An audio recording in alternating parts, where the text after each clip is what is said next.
ঢালিউডে এখন সবচেয়ে বেশি আলোচনায় শাকিব খানের নতুন cinema Prince once upon A time in Dhaka. বাংলাদেশে তৈরি হতে চলেছে এক বিশাল বাজেটের আন্তর্জাতিক মানের সিনেমা। আর সেই সিনেমায় এবার বলিউড তারকা জ্যাকি শ্রফ যোগ দিতে পারেন, এমনই গুঞ্জন রয়েছে চারদিকে।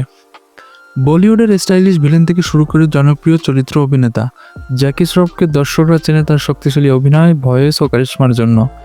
এবার শোনা যাচ্ছে প্রিন্স সিনেমায় একটি গুরুত্বপূর্ণ চরিত্রে দেখা যেতে পারে।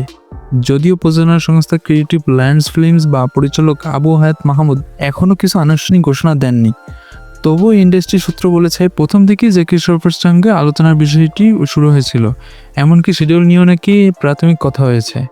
প্রিন্স সিনেমাটি নিয়ে এর মধ্যে উত্তেজনা তুঙ্গে। এর আগে ছবির টিম মুম্বাই গিয়ে অমিতাভ বচ্চনের সঙ্গে সাক্ষাৎ করেন, সেখানে বিগ বি ছবির জন্য শুভকামনাও জানান। আর এখন যদি সত্যি জ্যাকি শ্রফ যুক্ত হন, তাহলে এটি হবে ঢালিউড বলিউডের সবচেয়ে বড় যৌথ সংযোগগুলোর একটি।